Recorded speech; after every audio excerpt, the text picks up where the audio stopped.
Point Blank is based in London. I, however, am in Scotland right now, so shout out to any Scots that are watching. But what I'm going to talk about today is breaking into the music industry. I'm going to give you 3 steps to get started and also to help you stand out. So, a quick intro, I'm going to look at myself for obvious reasons, but looking at how I got started in the industry is something I regularly forget to do when I'm talking to people. But actually, my journey has been quite interesting in retrospect. And then I'm going to look at the 3 steps. And those 3 steps, I'll give you a hint up front, are identify your skills, get some experience, and build connections. And then I'll share some details with you at the end should you want to follow up on anything. So, firstly, about me, I have worked in the music industry for over 20 years now. It's been my entire career. However, within that career, I've done a lot of different things. So, I'll come on to look at my own journey through the music industry. But these days, I work as a senior lecturer at Point Blank part time. But like all the lecturers at Point Blank, I also still work within the industry and will continue to do so probably for the rest of my life. May never get to retire. No, I will at some point, hopefully. But I split my time between lecturing and running my own business, which is called the Bothy Society. That within the Bothy Society, I do management, label, publishing, and synchronization. I also work as a booking agent. Now, that seems like quite a lot to do. I do a few other little bits and pieces as well. However, that would have been very difficult from the side of the industry which I've come from, which is more electronic music, indie, more kind of major label charting music. But now about 5 years ago, moved into a more specific part, very genre specific part of the industry, which means that I get to do all of this stuff within one genre. So I'm able to do bookings, I'm able to run a publishing company, I'm able to manage, I'm able to run a label, I'm able to do synchronization because it's a much smaller community, but it's also got a lot more control. So before, there's not a chance in heck that I would have been able to do booking and management and everything else as well as lecturing. I also support the wider sector because I've got quite a lot of experience in the music industry. I do quite a lot of voluntary work as well. So I do a lot of mentoring. I also work on, I volunteer on 3 boards as well. So these days I'm working primarily within Scottish and Irish kind of contemporary with traditional elements, something that's taken off massively over the last 5 years, thankfully. So that's a little bit about me, but I will come on to look at my own journey through all of that in a little bit. Right now, in fact. So I haven't always worked in trad and folk music and back within Scottish and Irish music. I actually started by setting up my own thing. So back when I was at university, I have a business and marketing degree, and back when I was at university, I did an internship in marketing, not in the music industry, and they made me wear a suit. And they had intranet, which I don't even know if that's still a thing, but it meant that I couldn't. I just was focused on work all day in an office. And after a summer of that, I decided that I actually made a commitment to myself that I would never work a job where I had to wear a suit. And I would also never work a job I hated unless I was I mean, I've been very fortunate that I've not had to, but it's taken a lot of work to get there. So I started out with my own thing. I set up a street team, which 20 years ago was a massive thing, where you would it was more voluntary, to be honest, but I ran it as a business. So I had worked in street teams where I would go and get free gig tickets and hand out flyers or sign people up for mailing lists. And I would get to go to the gig and I would get merch. And that seemed like the best thing in the world when I was a young teenager. I set this up myself, I was in Scotland, so it was focused very much on Scottish artists. So I've done like a full well, I guess 360, I guess, to come all the way back to this. And I was the one that was organising all these people to then go to gigs and get free stuff, sometimes to even get paid. And I picked artists that had major label representation because they also had money. And I then set up a fanzine as well. And I used these two bits of experience as my CV. And I applied for work experience, i.e., I didn't get paid for it.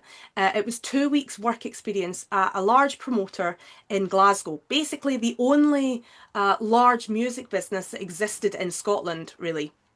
And I did a 2 week work experience for, I wrote an FAQ, a frequently asked questions flyer for the biggest festival in Scotland.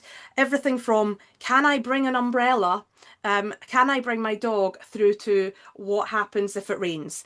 I covered the lot. So I had to think of every single question that anyone going to this festival might actually ask. But within that, I worked very, very hard within those 2 weeks, and they offered me a job. So my first, what I consider proper paid job in the music industry, was as a promoter's assistant. So I was working with a well-known promoter. I was getting venue availabilities. I was doing contracts. I was doing budgets. I was doing settlements on the night of the show. I was doing everything that I was asked to do. And I did that. I was at this particular promoter for 4 years. Now, that was part of Live Nation. I worked from a promoter's assistant. At the same time, I'm going to jump ahead to this one here. At the same time, within this same company, they had a very, very well-known venue called King Tut's in Glasgow. And they wanted to set up a record label under the King Tut's brand. So I was the one who was interested in learning about the industry, because at that point, Live and labels knew nothing about what the other side did. So like booking agents, promoters knew nothing about what record labels and publishers did. So I learned how to set up a label. I did it. I learned how to run a label, and I had quite a lot of support from various well-known people. But I made quite a success of that label whilst at DF Concerts. And then I worked up to becoming a junior booker in there. So I had my own roster of acts that I was booking throughout Scotland. But in between these promoter's assistant, label manager, and junior booker roles, I also, as I said earlier, wanted to learn everything about the industry, because I was very aware that my first job may not be my last job. I could have actually stayed as a booker. I've probably been quite happy, but I wanted to learn as much as possible. So I started managing bands, and I just picked whatever acts I liked from Scotland that didn't have representation and started working with them. The first one was terrible. We're still friends, but they were terrible. The second act I picked up was back in the days of MySpace, and he did phenomenally well. He was 15. He was a producer who went on to massive success. And so I was managing, I was booking, I was running the label. And at that point, because I was very much embedded in the kind of the grassroots industry at that point, I also got approached by a major label and was asked if I would like to become a scout. And I ended up working for this major label. It was a label called Fiction Records within Universal. And I ended up working for them for, I think, 15 years. There or thereabouts, maybe 16, just doing their artist and repertoire, finding new music. So I was actually working 5 jobs at the time, and then I decided that I would leave Glasgow and move to London. Now, bear in mind, at this point, I was getting very, very little money here. I was having to kind of subsidise it with these jobs here. But I decided to move to London because I wanted to make a real go of management. I also fancied living in London for a bit. And at that point, I was really struggling financially when I moved to London because I didn't have my PAYE, my monthly income. I was relying on anything that I could bring in as a manager and what I was earning as an A&R scout. But I moved to London, and there I started working for a management company, a big management company with lots of incredible artists, and they gave me a good opportunity. It wasn't quite for me, if I'm honest. Their ways of management didn't quite tally with mine, which was like a long-term vision. And I was there a little while, and then I had my own company still running, and I decided that I was going to go back into my own company and really make a go of building that and the brand. But supplementing income to live in London was quite a challenge. So I ended up, I don't know how this came about, but I ended up becoming the head of accounts and business affairs for an indie label, and a good indie label at that. I had very little accounts experience, but I was basically the bookkeeper, and I signed off all their contracts, I did all their sync negotiations, and it was a really good experience actually. At the same time, I joined Point Blank. Now, this is quite a long time ago. This is probably 16 years ago at this point. That I joined Point Blank as a lecturer when it was still quite a small school, and I have been there ever since. I now work as a senior lecturer and module leader, working across a marketing and branding module with a music production and sound engineering degrees. I also wrote a music business degree for Point Blank whilst I just after I had moved back up to Glasgow from London. And I've had so many opportunities that have been amazing through Point Blank. It is a pleasure to work there, not just because I'm delivering on their behalf, but genuinely an absolute pleasure to work there. I have done a lot of other things since. I worked as a tour manager for quite a long time, working with, there's not enough female tour managers and non-binary tour managers. So I ended up working with a lot of well-known women when I was tour managing. And I also did apprenticeship assessing, so people that were working in apprenticeships within the industry, of which those opportunities are now few and far between. They were fantastic to do apprenticeships within marketing and business admin and getting those opportunities whilst also getting the qualification. So I met some incredible people through there, a lot of people still working at quite high levels in the industry. I also do a lot of marketing work. I have a marketing degree. I work on a marketing and branding module, all working within the creative industries, and do a lot of mentoring there as well. It's so important I put it in twice. But now, when I moved back up to Scotland, I wanted to do something different. So I continued to work for Point Blank, and obviously still do. But I set up within I spotted an opportunity within a genre that was really starting to move, particularly within Ireland and Scotland. And that's where I am these days. So looking at these different steps, the first step is to identify your transferable skills. So let's have a look at that. The first thing you should do if you want to get into the music industry is to sit down and go, what am I actually good at? If I'm completely honest, I'm reasonable at a lot of things. I have a lot of different skills in terms of, I've got quite a creative brain, but my main skill is I'm very organized. That's it. That's why I work in the music industry as a manager, is because I'm organized. And a lot of musicians are not.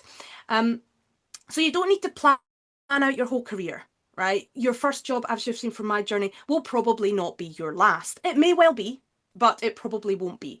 Keep it flexible. If opportunities come around, take them. But know how to develop your skill set. So look at what skills you already have.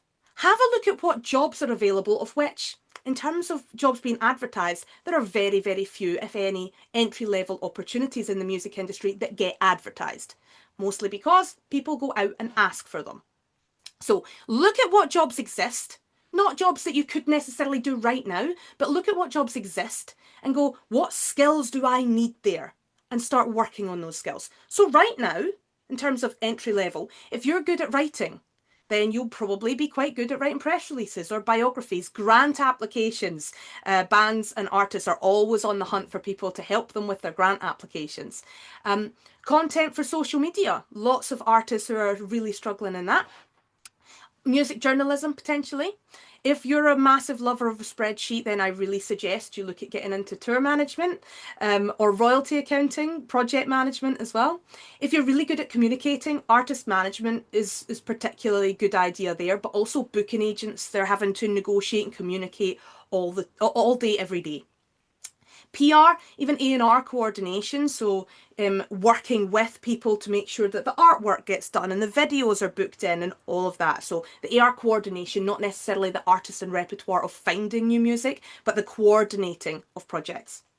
If you've got a technical brain, look at production, audio engineering, live sound, lighting engineers, even web development. Lots of opportunities also within app development, within content creation, obviously within AI these days as well.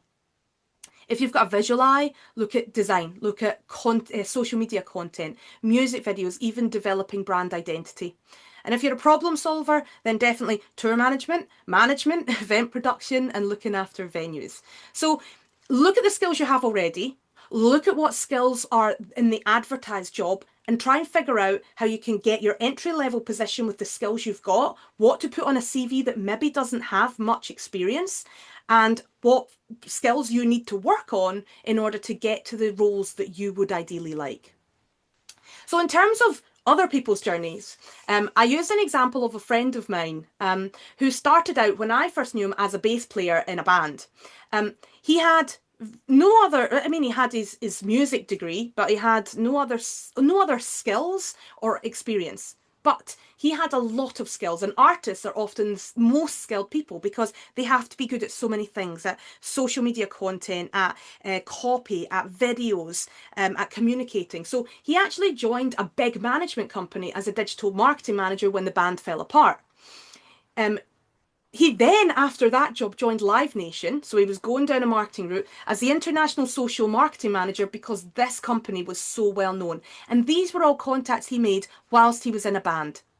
He then joined Universal Music Group as the Global Digital Marketing Manager of Innovation and Digital Transformation, then on to Apple, and then he set up his own company. So he does a full service marketing agency now with one of the other members of that original band. And I'm talking, this is a 20-year career.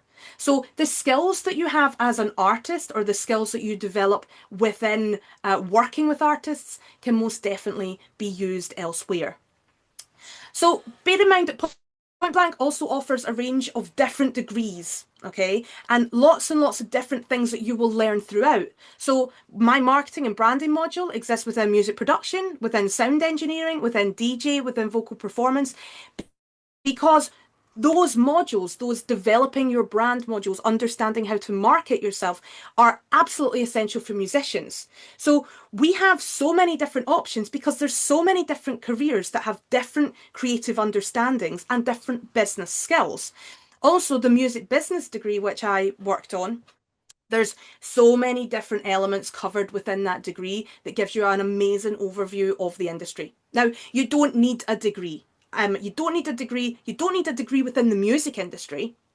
But what you do need is ideally it can help with the skills, understanding the knowledge and the experience that you require, but understanding the intricacies of the music industry and the ridiculous number of acronyms that exist.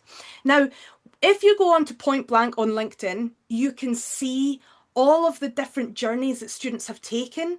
If you click onto Point Blank, go onto alumni, you can click through different people and look at what they've done after study, before study, and what jobs they've worked through, because there are such a wide variety of students that will maybe study music production and sound engineering, but go on to work within major labels within the marketing department. The skills that you develop there are useful across the whole of the industry. So looking at experience, a degree or a diploma might get you in the room for an interview. But the thing that will get you the job is the experience and your personality. And here's the other truth.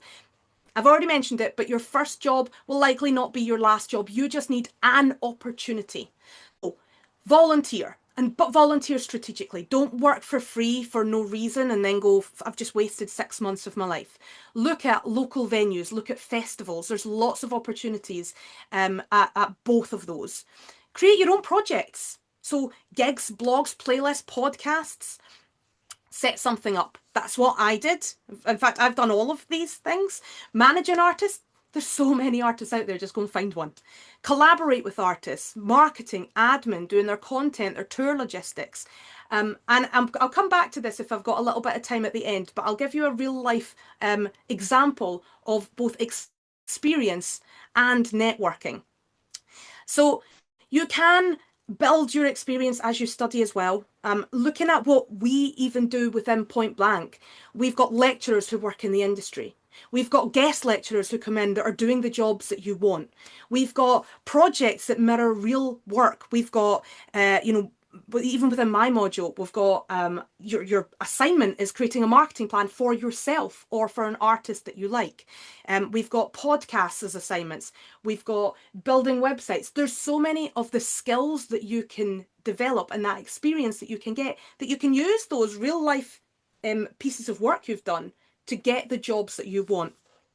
We also have a lot of careers guidance within Point Blank. So part of my actual job is helping people look for jobs, review their CVs, developing their portfolio, prepping for interviews. And we've also got a massive alumni network as well that are all working within the industry that we regularly pull back in as well. So the last one is connections. This is the last thing. So networking. Oh, I know we hate the word networking because it just makes you think of like standing around with business cards and trying to speak to people. And it's really awkward. But it's not about that. It's not just about those awkward interactions. It's about building genuine relationships. And this is the reason why I have managed to stay in the music industry for so long, is because of the connections that I've made. If you get people to like you and you're a genuinely nice person, I like to think I am, then those connections will last forever.